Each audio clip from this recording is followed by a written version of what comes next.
ሰላም ሰላም ጤና ይስጥልን ውድ የጋት ሚዲያ ቤተሰቦች እንደያላችሁበት ሀገር የሰዓት አቆጣጠር እንደምን አላችሁ? እንደምን ቆያችሁ? የካቲት 10 ዕለተ ማክሰኞ የጋት ዕለታዊ አጫጭር መረጃዎች ከዚህ እንደሚከተለው ወደ እናንተ ይደርሳሉ። ላይክ አድርጉ፣ ሸር አድርጉ፣ ሀሳብ አስተያየታችሁን አካፍሉ። ጋት ሚዲያ ሜምበር ሁኑ። ጋት ሚዲያን በሱፐር ቻት በሱፐር ታንክስ ደግፉ። ከምንም በላይ ውድ ጊዜያችሁን ሰውታችሁ ከጋት ሚዲያ ወቅታዊ የሆነ መረጃ እናገኛለን፣ እንደ መረጃ ምንጭም እንደ አልተርኔቲቭ እንጠቀም ብላችሁ ጊዜያችሁን ስለምትሰጡኝ ጆሮአችሁን ስለምታውሱኝ እጅግ የከበረ ምስጋና ይድረሳችሁ። ግብጾች ዘወትር የግብጽ ኤሊት የፖለቲከኞች ስኮላሮች ሁልጊዜ የሚጠቀሙት ቃል አለ። ግብጽ በአንድ ዓመት የሰራችውን ኢትዮጵያ በአንድ ቀን ትንደዋለች ይላሉ። ዓመቱን ሙሉ በየቦታው ይዋከባሉ። ግን ኢትዮጵያ ወይም ኢትዮጵያውያን ፖለቲከኞች በአንድ ቀን ይንዱታል እየተከታተሉ እግር በእግር ይላሉና በዛሬው ዕለት ለኢትዮጵያ እጅግ ታላቅ ስኬት ነው የተመዘገበው ከፓወር ባላንስ አኳያ። እንደምታውቁት እንግዲህ በአንድ በኩል የቀይ ባህር ቀጠና ከፍተኛ ተዋናይ የሆነችው ሳውዲ አረቢያ አለች። በአንድ በኩል ከሳውዲ አረቢያ ጀርባ በአረቡ ዓለም ያላት ተቀባይነት እየቀነሰ በመምጣቱ የውስጥ የፋይናንስ የውስጥ የኢኮኖሚክ ክራይሲስ ከአረብ ስፕሪንግ በኋላ ከጸደይ አብዮት በኋላ ያለ መናጋት ኢንስቴቢሊቲ፣ እነዚህ ተደማምረው ምንም እንኳ በቀይ ባህር ያላት ስቲል ተጽዕኖ እንደተጠበቀ ቢሆንም ግብጽ በሳውዲ አረቢያ ጥላ ውስጥ ነው ያለችው። አንዱ የኃይል አስተላለፍ እሱን ይመስላል። ሌላው በአውሮፓና በኤዥያ ምንድነው እስያ መካከል ከሁለቱም የምትዋሰን ኔቶ ላይም ትልቅ ኢንፍሉዌንስ ያላት በእስያ በዚህ አዘርባይጃንን ይዞ በአዘርባይጃን የራሱም የሆነ የተወሰነ ጠላትነት ቢኖርም በግሪክ ከቆጵሮስ ጋር የምትዋሰን ወደ ቀደመ ገናናነቷ መመለስን ባክ ቱ ዘ ፊውቸር ብለው ባክ ቱ ዘ ፊውቸር ኢን ሴንስ ወደ ጥንቱ የደካማነት ዘመን መመለስ ማለት አይደለም። ወደ ገናና ዘመናችን ያ የኦቶማን ተርክሽ ኢምፓየር ያ ሳውዲ አረቢያን ይገዛ የነበረው ያ የፍልስጤምን ምድር ወይንም የዛሬዋን እስራኤልን ጨምሮ አጤ ቴዎድሮስ አርብ ይሸበራል ኢየሩሳሌም ያሉት አረብ የሚለው ከኦቶማን ተርክሽ ነፃ ወጣለው የሚለው እዚህ መሃል ላይ ያለው የምጽዋ ጉዳይ እንደተጠበቀው ነው።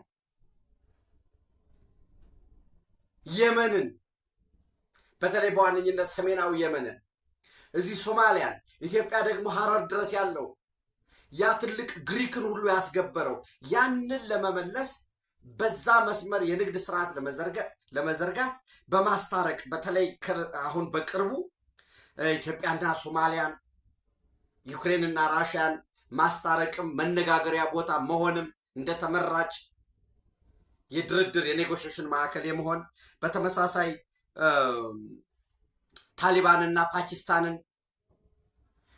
ፍሩትፉል አልሆነም እስከ መጨረሻው እንጂ አዘርባይጃንና ኤርትራን ኢትዮጵያና ኤርትራንም ለማሸማገል ጥረት እየተደረገ ነው። ፐብሊክሊ ስላልሆነ እንጂ በዲፕሎማቲክ ኮሪደሩ ቱርኮች ገብተውበታል። ሳውዲ አለበት፣ ሩሲያም እየሞከረ ነው።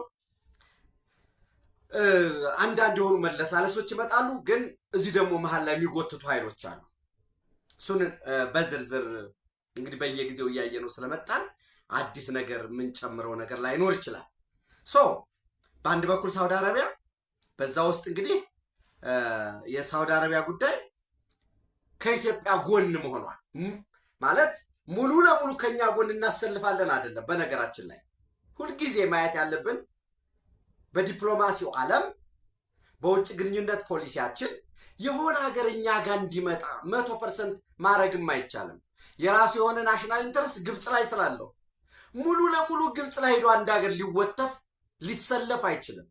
በጣም እብድ የሆነ ክሬዚ ዲፕሎማሲ ፖሊሲ ከሌለው በቃ የራሱ ኢንተረስት ኢትዮጵያ ጋር ስላለው፣ ስለዚህ የሳውዲ አረቢያን ጉዳይ ከኛ ጋር ለማድረግ የጥረቱ አንድ አካል የውጭ ጉዳይ ሚኒስትሩ መጡ፣ ልዑል ፋይሳል ውይይቶች ተደረጉ። ስለዚህ ምንድነው የተደረገው? የታጁራ ወደብ ጉብኝት። ታጁራ ወደብ ምን ስለሆነ ለ30 ዓመት ለጅቡቲ ተላልፎ ስለተሰጠ የሳውዲ አረቢያ ካምፓኒ ስለሆነ፣ ስለዚህ የሳውዲ ኢንቨስትመንት ፍሩትፉል እንዲሆን ማለት ነው። በዛ ዘን ደሱ ይመጣል እንደገና። አሁንም ስምነቱ ተፈርሟል። እንደምታውቁት የደሱ አግሪመንት በፌብሩዋሪ 14 የተፈረመው እርግጠኛ ለመሆን እነዚህ ቁጥሮች መቼ ነው የተፈረመው የሚሉት ቸክ እንድታደርጉት ማለት ነው። በ14 ፌብሩዋሪ 14 ደሱ ማለት ምን ማለት ነው? ሌላ አይደለም። ያ ፌብሩዋሪ 14 ከጅቡቲ ፖርት በመነሳት ወደ ኢትዮጵያ በመምጣት በመንገድ በባቡር እስከ የት ይመጣል? ኢትዮጵያ። ከዛ ወደ ሳውዝ ሱዳን ድረስ፣ የት ድረስ? ጋምቤላ ድረስ። ከዛስ እዛው ደግሞ የባሯኮቦን በመጠቀም ደግሞ የተወሰነ የማሪታይም ግራና ቀኝ አመቱን ሙሉ ላይ ያገለግል ይችላል። ግን የተወሰነ አጀስትመንት ከተሰራለት አሁንም እስከ ተወሰነ ሱዳን ግዛት ድረስ ፕሌን በሆነ ለጥ ባለ ሜዳ ስለሚሄድ እሱን በተመሳሳይ የጭነት የካርጎ መሰረተ ልማት፣ ፈጣን ባቡር፣ ኤክስፕረስ ወይ እነዚህን በማስተሳሰር እዛ ውስጥ አንዱ ኢንቨስተር ማን ነው የሚሆነው ማለት ነው? ሳውዲ አረቢያ። ለምን? ኢንፍሉዌንስ ለመፍጠር። ስለዚህ ጅቡቲን፣ ኢትዮጵያን፣ ሳውት ሱዳንን እና ኡጋንዳን በቀጣይ ወዴት ይሄዳል ነው? ወደ ብሩንዲ፣ ወደ ሩዋንዳ ተሳስሮ እስከ በዛኛው ሳይድ እስከ አትላንቲክ ኦሽን የመድረስ አምቢሽስ ፕላን ያለው ግን ሞሮለስ በኢትዮጵያና ጅቡቲ መካከል ያለው ባቡር አለ። እሱን ፍጥነቱን መጨመር ነው። ሌሎች የሚዘረጉትን ይሄ ተፈርሟል። ይሄ የማን ኢንተረስት አለበት? የሳውዲ አረቢያ። ሌሎች የእርሻ መሬት ጋር ተያይዞ ከሳውዲ ስታር ጋር የተመለሰ ጉዳይ አለ። ሌሎች የሚነሱ ጉዳይ አሉ ከሳውዲ ኢንተረስቶች አንጻር፣ በተለይ በፓወር ባላንስ ጉዳይ የሚነሱ ማለት ነው። የተርኬ በዛሬው ዕለት እንግዲህ ጋት ሚዲያን ተከታተሉ። ጋት ሚዲያ አማራጮች አውትሌቶች አሉት።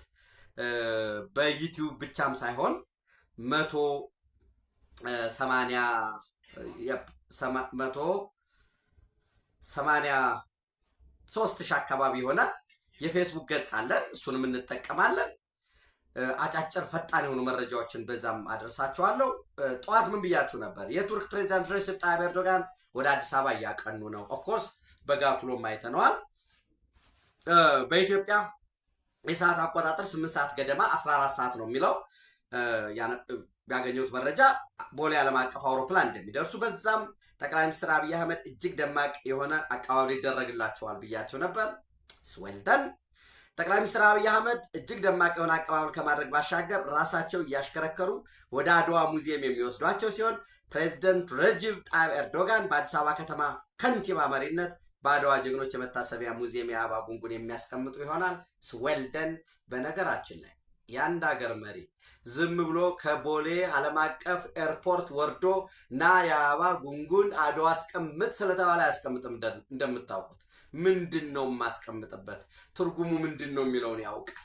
በዝርዝር በታሪክ ባለሙያዎች ይረዳል ማለት ነው። ሲያምንበት ነው የሚያስቀምጥ። ስለዚህ ኢትዮጵያ እምቢ ለባርነት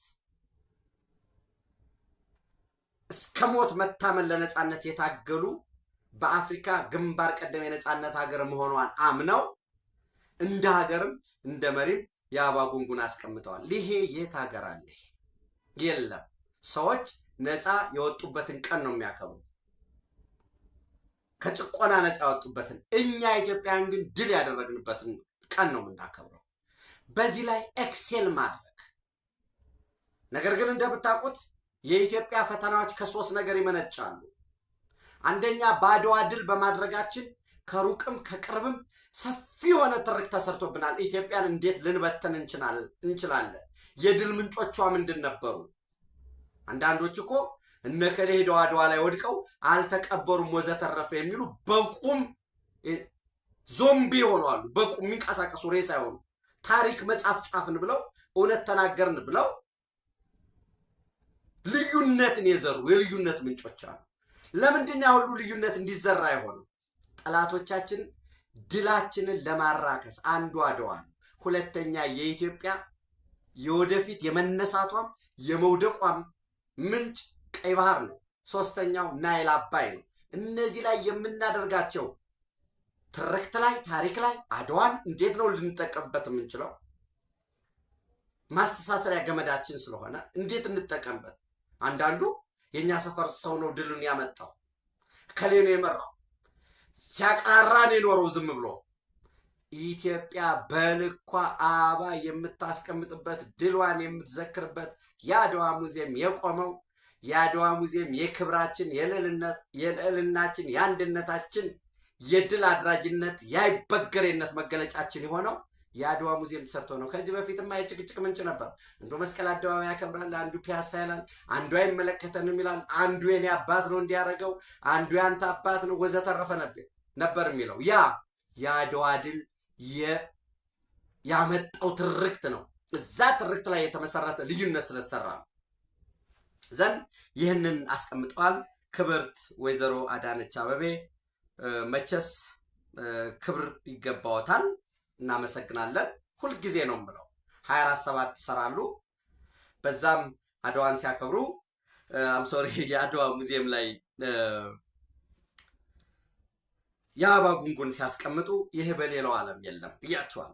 ከዛ በኋላ እንዳልኳችሁ እንደገና ወደ ታላቁ የአድዋ መታሰቢያ ሙዚየም እንደተጠናቀቀ ጠቅላይ ሚኒስትር አብይ አህመድ በብሔራዊ ቤተ መንግስት ልዩ ደማቅ አቀባበል የሚያደርጉላቸው ሲሆን ሰፊ የሁለትዮሽ ውይይት የሚያደርጉ ይሆናል ብያችሁ ነበር። አድርገዋል። የውይይታቸውን ፍጻሜ ተከትሎ የጋራ መግለጫ ይሰጣል። የጋራ መግለጫ ሰጥተዋል። እንዲሁም በንግድ ኢንቨስትመንት፣ በወታደራዊ በቴክኖሎጂ ሽግግርና አርቲፊሻል ኢንቴሊጀንስ እና በሌሎች ልዩ ዘርፎች ዙሪያ በጋራ ለመስራት የሚያስችሉ ልዩ ልዩ ስምምነቶች ይፈራረማሉ። የፊርማ ስነስርዓቱን መጠናቀቁን ተከትሎ ለፕሬዚደንት ረሲፕ ጣይብ ኤርዶጋን የተዘጋጀ ረጅብ እንግዲህ ተወይ የሚጻፈው ረሲፕ አለ ረጅብ አለ ኤንዌይስ ኤርዶጋን የተዘጋጀ የክብር ራት ግብዣ የሚደረግላቸው ይሆናል።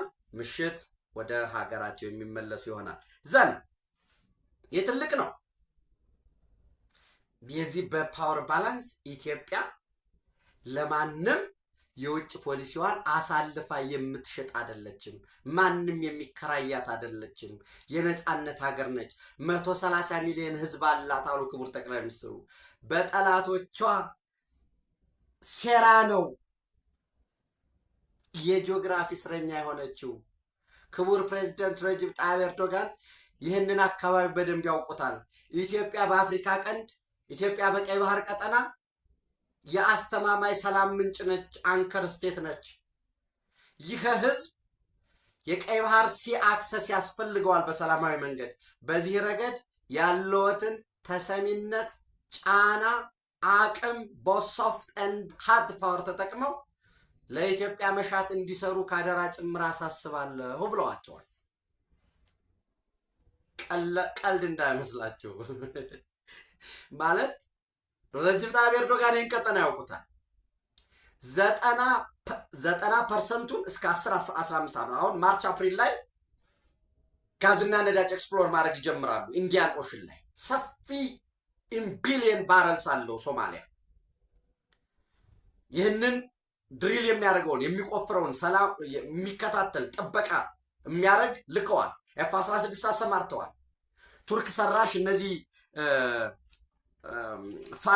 ፓንቶን የሚባሉ ምንድነው ታንኮችን እንግዲህ ከነመረጃ ወደ እናንተ አድርሻለሁ። እነሱን ሁሉ አሰማርተዋል።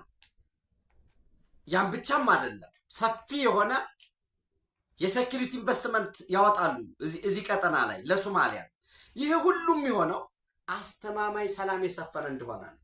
ጣሊያ ልክ ቻይና ቬንዙዌላ ላይ ያ ሁሉ ኢንቨስት አድርጋ በዜሮ ሙልጩን እንደወጣ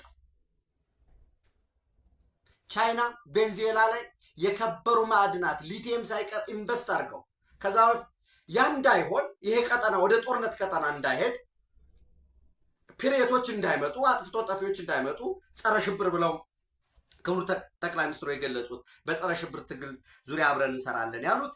በዚህ ዓመት ኩፕ 31 ቱርክ አንታሊያ ላይ ታዘጋጃለች። የቀጣይ ዓመት ደግሞ ኩፕ 32 ኢትዮጵያ አዘጋጅ ነች።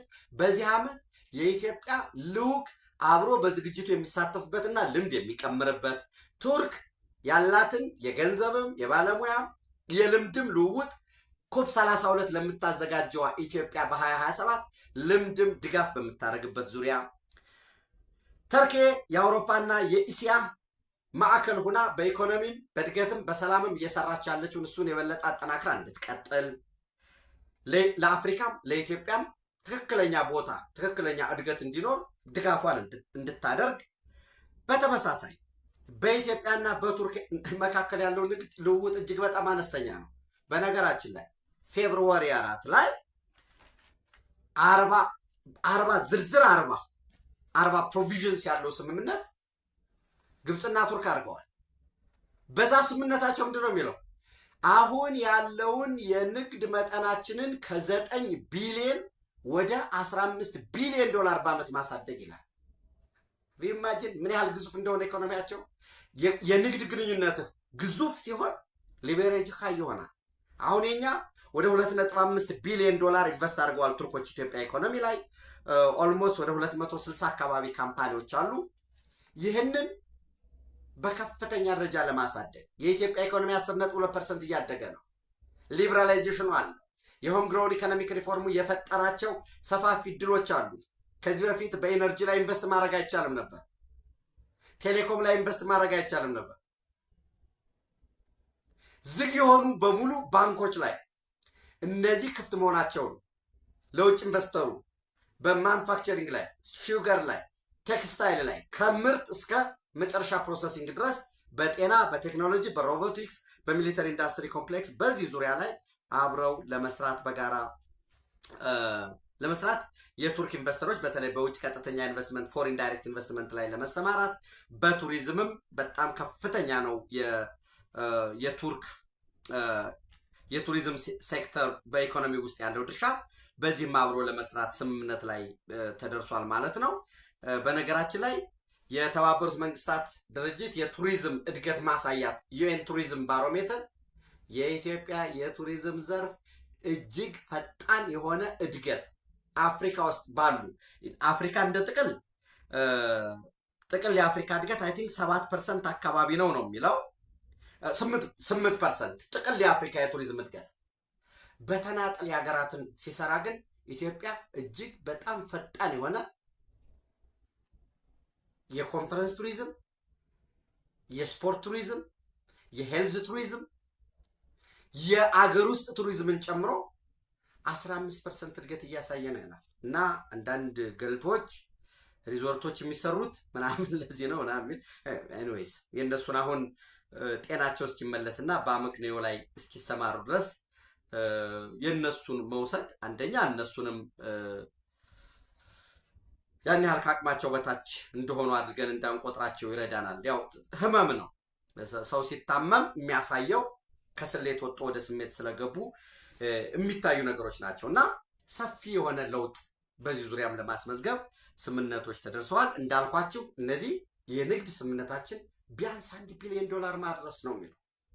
የግብፅ ግን ከ9 ቢሊዮን አሁን ያለውን ወደ 15 ቢሊዮን ማሳደግ ነው።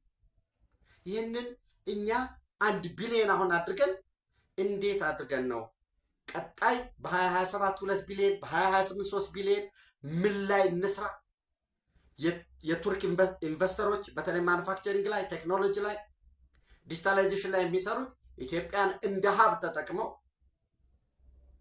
ወደ ቀሪ የምስራቅ አፍሪካ ሀገሮች ወደ ሌሎችም ኢንቨስት ማድረግ የሚችሉት በሚል መወያየት ያስፈልጋል። ሌሎች አሁንም በዝግ ውይይት የተደረገባቸው ከከበሩ ማዕድናት ከሊቲየም አንጻር ከቀይ ባህር አንጻር መግባባት ላይ የተደረሰባቸው ከፓወር ባላንስ አንጻር ፓወር ፕሮጀክሽን ከሶማሊያ ከሱዳን ዝርዝር ውይይቶች ተደርገዋል። ሁሉም መግባባት ላይ የተመሰረቱ ናቸው። ይህንን ስምምነቶችን ደግሞ የሚያስፈጽም ሃይ ሌቭል ዴሊጌሽን በሁለቱ በኩል እንደሚቋቋም መግባባት ላይ ተደርሷል። ኢትዮጵያ ያሸነፈችበት ኢትዮጵያ ድል ያደረገችበት ውሎ ነበር። አይ ሆፕ በእኔ በግል እንደተከታተልኩት በወቅቱ ያኔ በሰሜኑ ጦርነት ወቅት ያ ሁሉ ጫና ሲደርስብን በዓለም ፊት በክብር በግርማ ሞገስ ለተቀበሉን የቱርክ መንግስት፣ የቱርክ ህዝብ፣ የቱርክ መሪ ከዛም የሚበልጥ እጅግ ደማቅ የሆነ አቀባበል እንዳደረግንላቸው ይሰማኛል።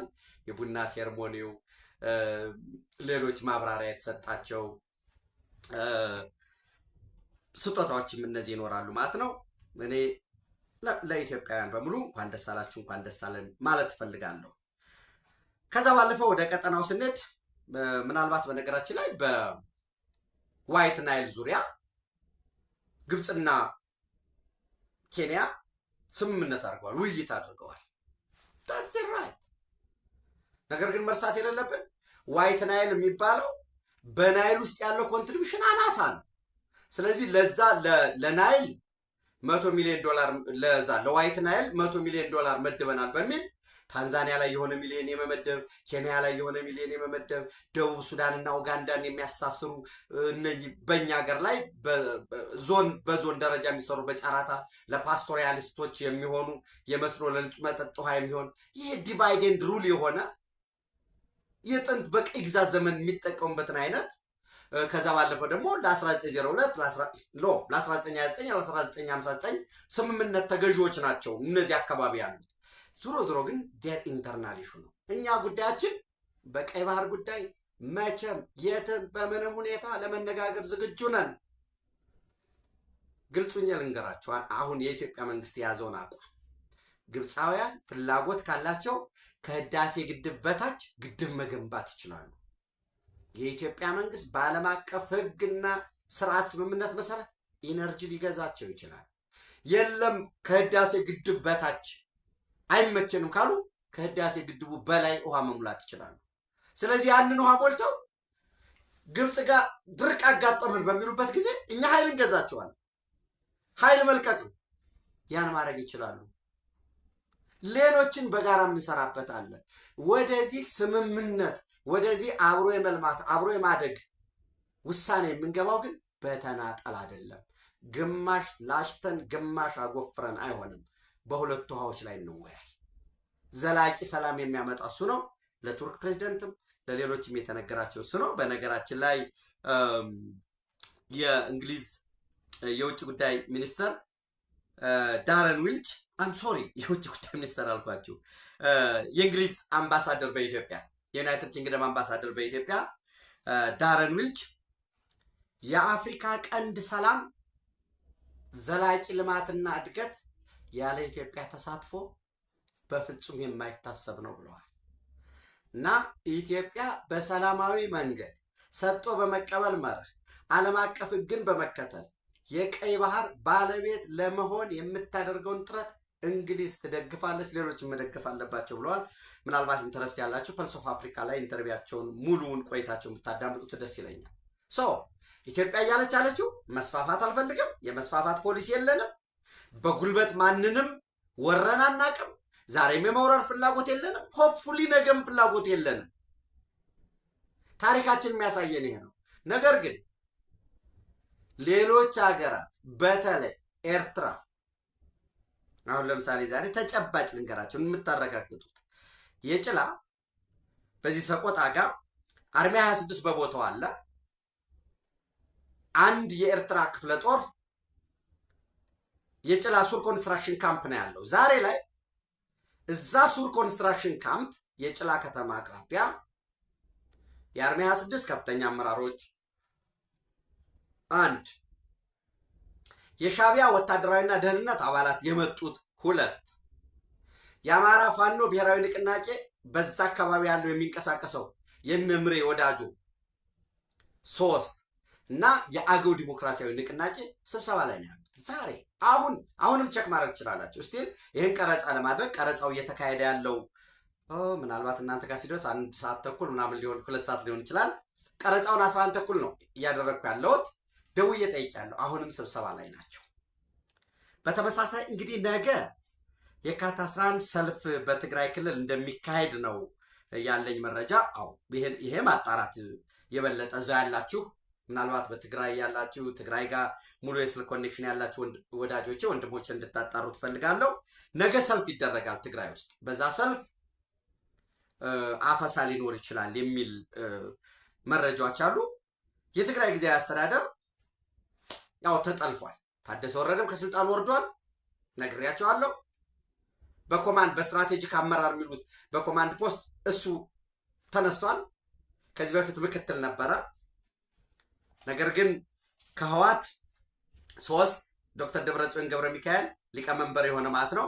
ዶክተር አብርሃም ተከስተ በኮማንድ ፖስት ውስጥ ኢኮኖሚ ክለስተሩን የሚመራ ፈትለወርቅ ገብረ እግዚአብሔር ድርጅት ፖለቲካ ጉዳዮችን የምትሰራ ከቲዲኤፍ ጀነራል ምግበይ ኃይለ ጀነራል ምግበይ ኃይለ ደግሞ እዛው በሚሊተሪ ኮማንድ ውስጥ 5 ባሉበት ስልጠና መምሪያ ነው ብያቸዋለሁ። ጀነራል ወልደ ዮሐንስ ወልደ ጊዮርጊስ ዘመቻ መምሪያ ነው በኮማንድ ፖስቱ እዚህ በስትራቴጂክ አመራሩ ሜምበር ነው።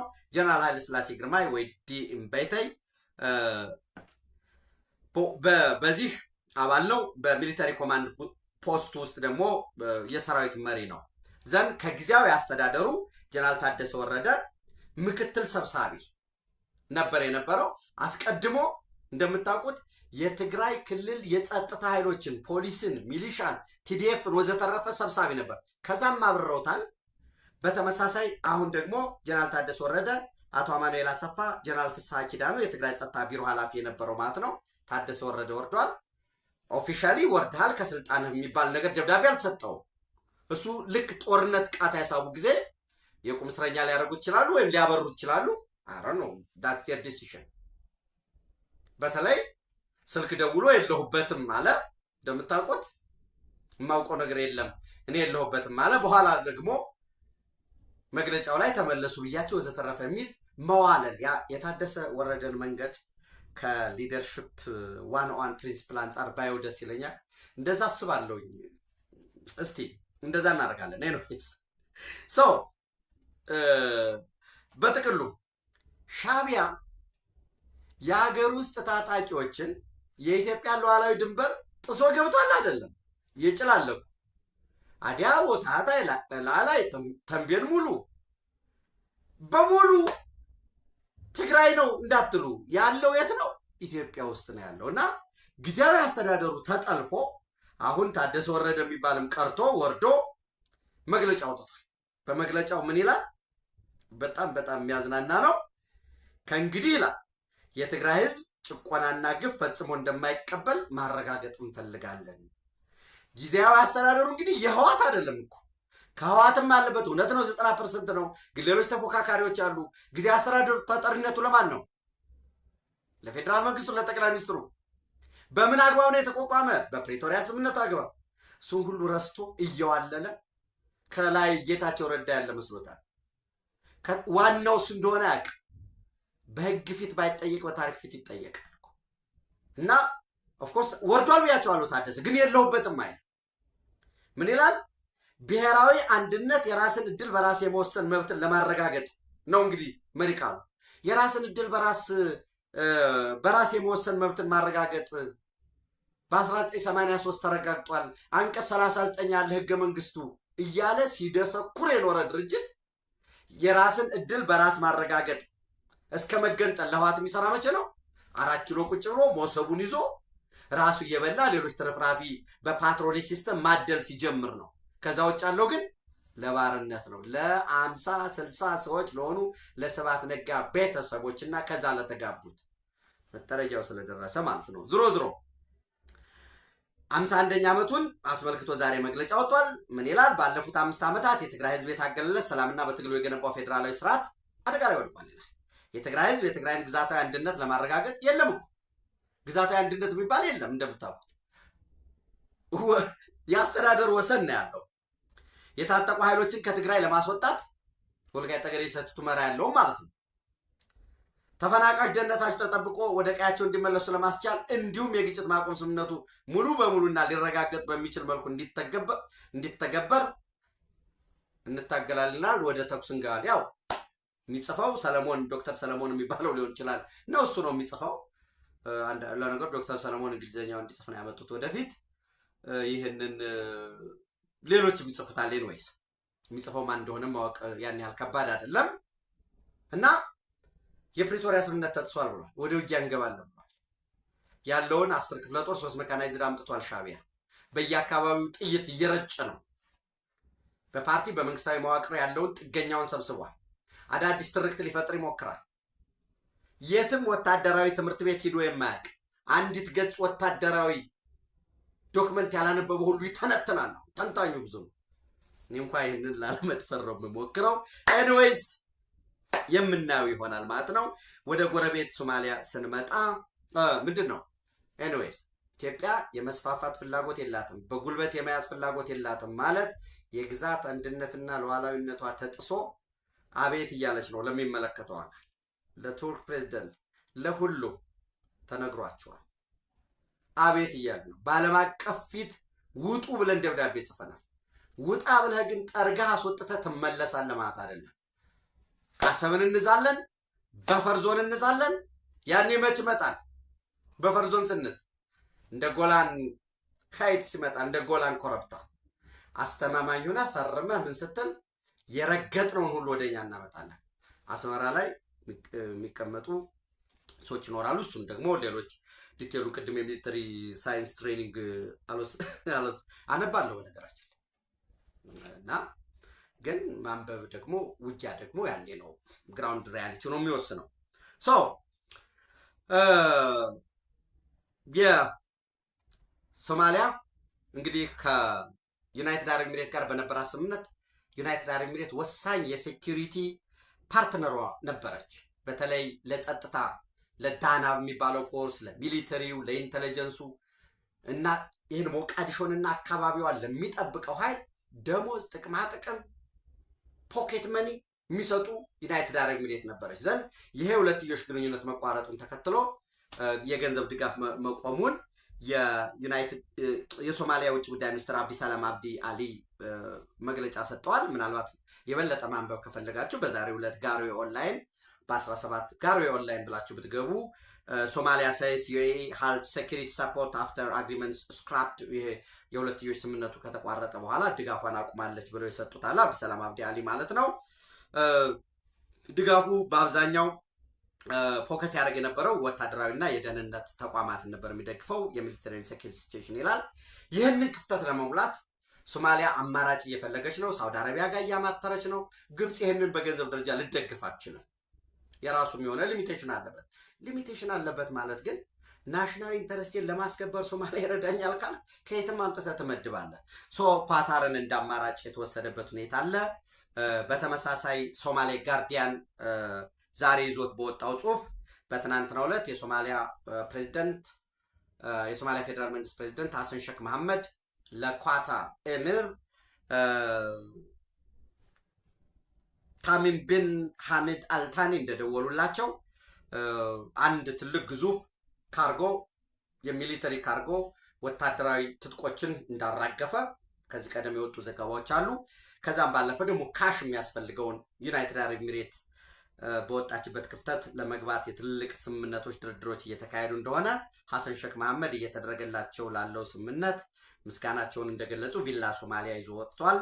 ድጋፋቸው ተጠናክሮ እንዲቀጥልም ተማጽኖ ጥያቄ አቅርበዋል። በተመሳሳይ ኳታር ለሶማሊያ ግዛት አንድነት፣ ሉዓላዊነት፣ ለቀጠናው ሰላምና መረጋጋት አስፈላጊውን ሁሉ ድጋፍ እንደምታደርግ በተመሳሳይ የኳታር መንግስታዊ የዜና ተቋማት እያወጡ ነው ያሉት።